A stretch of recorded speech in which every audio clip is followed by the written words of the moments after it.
স্পষ্ট বার্তা নিয়ে এসেছি। আমরা ইন্টারিম সরকারের কাছে কোনো ঘর চাইতে আসি নাই। আপনারা প্রেজেন্ট করেন, আহতদের দিলেই খুশি, আমরা চাইতে আসি নাই। আমরা আমার মৃত ভাইয়ের হিস্সা দিতে এসেছি। আমরা আমার পঙ্গু ভাইয়ের হিস্সা দিতে এসেছি। আমরা আপনাদের হিস্সা দিতে এসেছি। সুতরাং ক্ষমতায় থেকে ভাববেন না আপনারাও এই হিস্সার বাহিরে, আপনারাও এই হিস্সার অন্তর্ভুক্ত। সুতরাং আমরাও বলবো আপনারা আপনাদের হিস্সা দিতে চলে আসুন। এখন আমরা চাই কোন অভ্যুত্থান স্বীকৃতির মাধ্যমে এই 18 কোটি মানুষকে সন্ত্রাস ত্যাগ থেকে মুক্ত করতে। আমরা চাই না 75 পরবর্তী সময়ে কোন অভ্যুত্থানে অংশগ্রহণ করার কারণে আমার কোনো ভাই জমায়ের শিকার হোক, আমার কোনো ভাই ফাঁসির শিকার হোক। আমরা কোনো ব্যক্তিকে চাই না, আমার বাংলাদেশের সাধারণ নাগরিককেও চাই না তারা কোনোভাবে সরকার কর্তৃক নির্যাতিত হোক। আপনারা অনেকেই বলছেন অস্থায়ী সংবিধানে জুলাই ঘোষণাপত্র অন্তর্ভুক্ত করবেন। এই সংবিধান থাকতো না যদি এই 5 আগস্ট হইতো।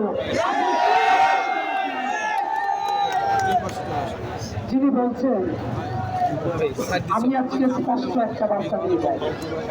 আপনি বলছেন অস্থায়ী বিধানে, কালকে শুনছি সংবিধানের স্বীকৃতি দিতে আপনি প্রস্তুত না। আপনি কোন চেটের মাল? আপনি কোন চেটের মাল? স্থায়ী সনদে আমাদের স্থায়ী ভাবে সংবিধানে অন্তর্ভুক্ত করা হবে না। আপনি কোন চেটের মাল? মুখের ভাষা খারাপ করতে চাই না।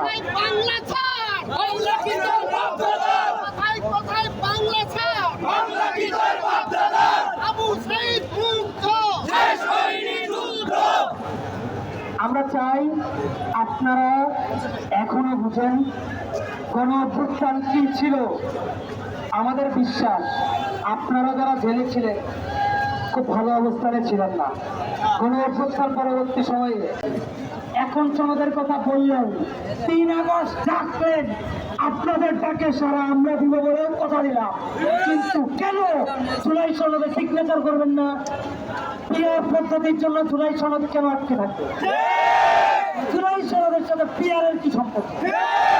মৌলিক সংস্কারের সাথে কি জুলাইয়ের কোনো সম্পর্ক নাই?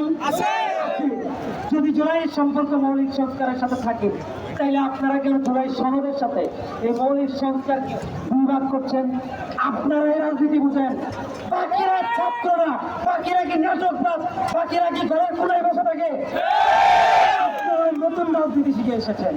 সুতরাং আপনাদের প্রতি আমাদের আহ্বান, আপনারা আমাদের সাথে তাল মিলিয়ে রাস্তায় নামান। আমরা জুলাই সনদ না নিয়ে যেতে আসি নাই। আপনারা যদি বলেন এই আরমানের রক্ত লাগবে আমার, আল্লাহর রাস্তা বলতেছি, প্রত্যেকটা আহত ভাইদের বলতেছি, শহীদ পরিবারকে বলতেছি, আপনারা নিজ হাতে তাদের কাছে আমার রক্ত পৌঁছায় দিবেন। তারপরে আমার জুলাই সনদ লাগবে, জুলাই ঘোষণাপত্র লাগবে। গতকাল রাতে আমাকে হুমকি দেওয়া হয়, আমাকে হুমকি দিয়ে বলা হয় যে আমাকে গুম করে দেওয়া হবে। এই হুমকি কে দিত আগে?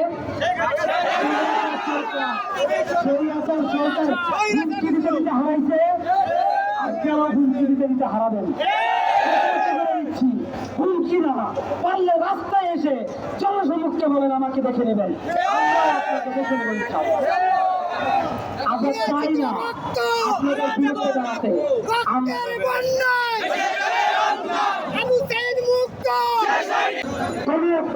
নেতৃত্বের জায়গায় যারা ছিল তাদের বলতে চায় জুলাই সনদ নিয়ে কেন তার বাহানা হচ্ছে? জুলাই ঘোষণাপত্র নিয়ে তার বাহানা কেন হচ্ছে? জুলাই সনদ এবং জুলাই ঘোষণাপত্র আগস্টের পর 3 মাসের মধ্যে হওয়ার কথা ছিল। আমরা কি ধরে নেব এই সরকার এখনো আওয়ামী লীগ চালাচ্ছে? আমরা কি ধরে নিব এই সরকার এখনো কি স্বৈরাচার চালাচ্ছে? জুলাই ঘোষণাপত্র নিয়ে বারংবার বার্তা দেওয়া হলেও কেন হলো না সেই সম্পর্কে আমাদের কাছে কোনো স্পষ্ট বার্তা নেই। আমরা এই ইন্টারিম সরকারকে বলে দিতে চাই, যারা জুলাই সমাবেশ সিগনেচার করবেন না বলছে, আপনাদের বলে দিতে চাই, কোন অভ্যুত্থানের আগে আপনারা কোনো চেটের বল ছিলেন না। আমরা যদি কোন অভ্যুত্থানের স্বীকৃতি না পাই, আমরা যদি এই কোন অভ্যুত্থান পরবর্তী সময়ে জুলাই শহীদ এবং আহতদের স্বীকৃতি না পাই, মনে রাখবেন আপনাদের অবস্থা আমরা বিগত সময়ে সরকারের মতো করতে 10 সেকেন্ড ডাকবো না। আপনারা পিআর পদ্ধতি ছাড়া সনদ দেবেন না। পিআর পদ্ধতির সাথে সনদের কি সম্পর্ক? বাংলাদেশের মানুষকে কি নাটক বুঝান? নাটক আরো 6 মাস আগে বুঝি আমরা। যখন উপদেষ্টা প্যানেলে ছিলেন কি হলো?